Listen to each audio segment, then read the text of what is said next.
in Houston, Texas, then let us say, Amen. Amen. Amen. So I want to say what an honor it is for me to be here today.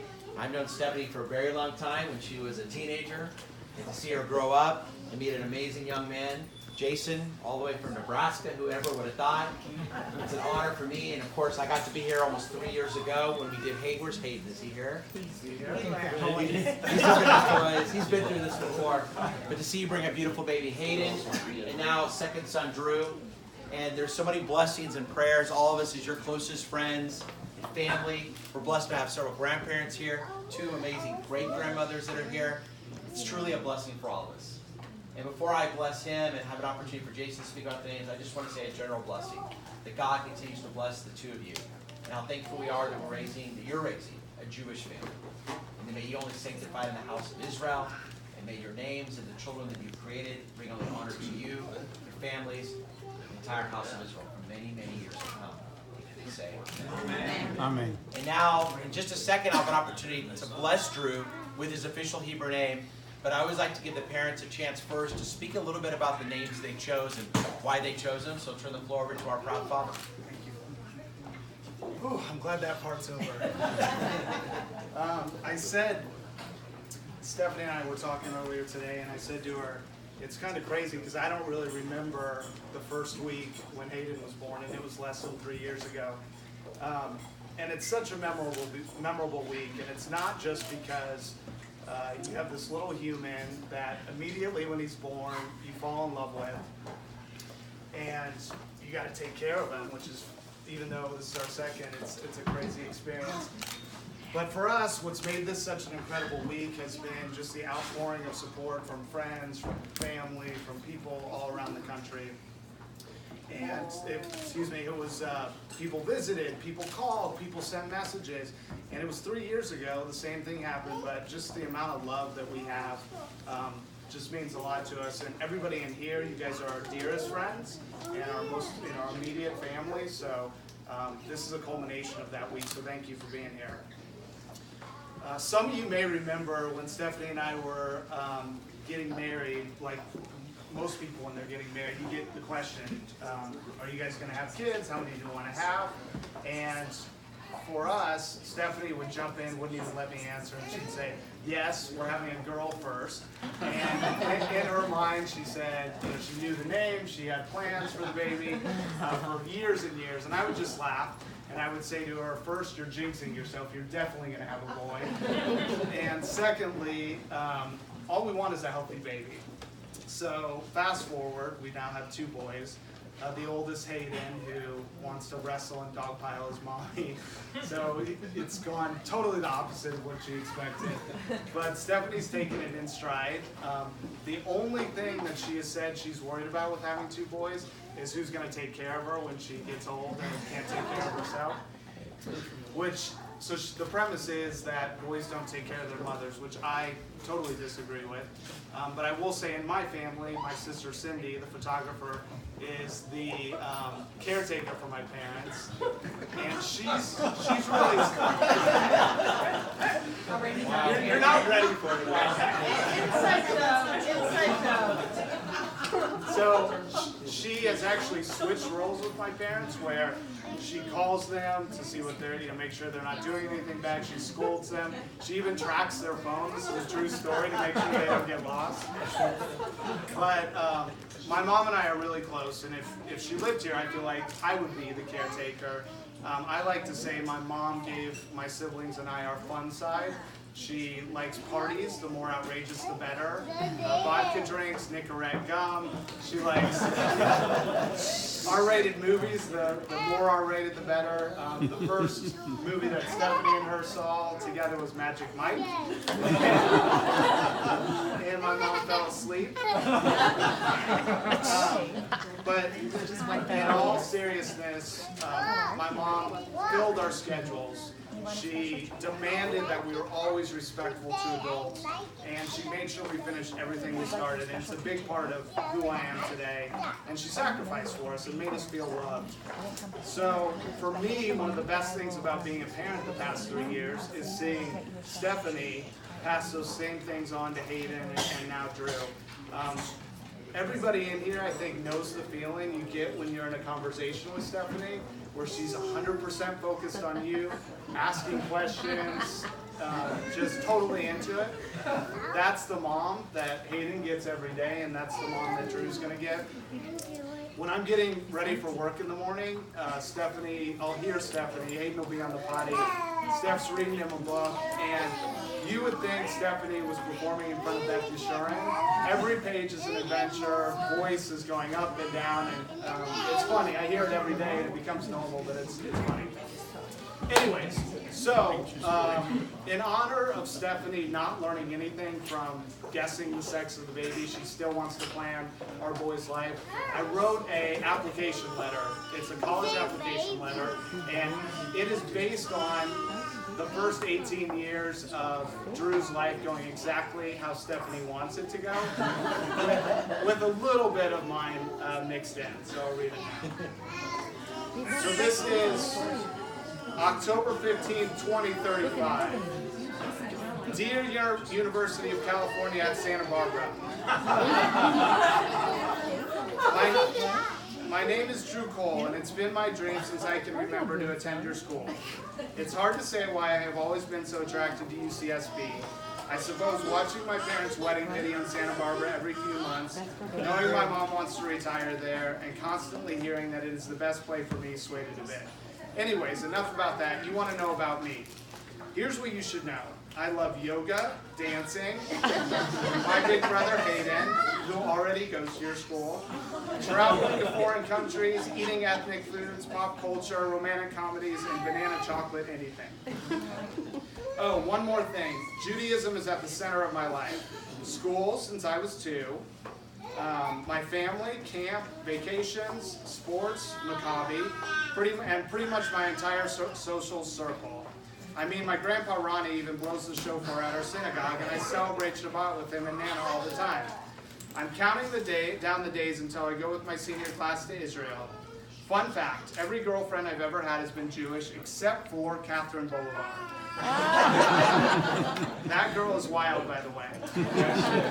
My mom already has a short list of approved girls for me to marry. Carson Kemp, Marnie Magenheim, Arden Evans, and Sky Vandercook, if she converts. I also love sports, playing and watching, but I only root for one team, the Nebraska Cornhuskers. My dad's side of the family lives there. It's my second home, and my father talks about it so much I think he still believes he lives there. My grandparents there in Omaha would do anything for me. Live music, especially music festivals, are my thing. Justin Timberlake, Bob Marley, and Usher are my favorite artists. I know, old school. It's funny, the only non-Jewish activities my mom ever involved me in was dance. Those hip-hop dance classes starting at age 4 really helped my social life. Since then, we've been going to see live music every weekend. It's a little exhausting to tell you the truth. But I was the king of the bar and bat mitzvah circuit. Those parties were over the top, and I was always the life of the party. My family is my first priority. I love my parents, grandparents, great-grandparents, aunts, uncles, cousins, and even the relatives who I never was lucky enough to meet. Thinking of you, Stuart, Papa Alfred, Selma, Leona, Poppy, and Isidore. And some of my grandparents say I remind them of my grandmother, Glenda, who was a jokester and the life of the party. Of course, my brother Hayden and I are best friends. He plays basketball. He plays basketball at your school, where our nanny Sylvia is his biggest fan, dances in your men's hip-hop crew, and generally tries to boss me around. But he also loves and watches over me. I've always wanted to follow my brother's footsteps in everything he did. He was the quarterback at Emory Wiener. Now I am the quarterback. He scored a perfect SAT. I scored a perfect SAT. He loves his mom so much. I love my mom so much. My mom will always be my biggest fan, and I'm going to take care of her. She says I can't forget her, and someday she's going to move in with me instead of moving into a nursing home. You should also know that I'm planning to pursue a career in medicine. My mom and great-grandmother Marilyn always think they are sick even when they aren't. They need someone to call just about every day, so I'm going to go ahead and fill that role for them. Reading back through this letter, my life is pretty full. What's most important for you to know is that I'm happy. I love my parents, my family, my friends, and my community. I'm ready to explore the world and move on to the next chapter. All the best, Drew. Yeah. I didn't think I was going to get emotional this time. It was a funnier one. So I also, a couple last things. I want to thank Alex, who's not here, and Kathy. This is the second Bris they've hosted here. This is the place to host a Bris, if anyone else. But their love and support constantly has a huge effect on our lives. So the name. It took a little longer to give Drew his name, but Stephanie and I had a little bit of back and forth. The reason for the back and forth was in Jewish tradition, we wanted to name our son after a deceased relative, and we had trouble doing that. So we ended up with a Hebrew name that honors Papa Alfred and Stuart. So we are using their Hebrew names, each of them. So Drew's Hebrew name is Simcha Shmuel, and that is after his two great-grandfathers. Drew is just a name we really like, and Marley, Bob Marley has been my favorite musician since late high school, and Steph and I not only enjoy his music, we like his message of love and unity, and just everything that he brings to the table. So thanks everybody for being here.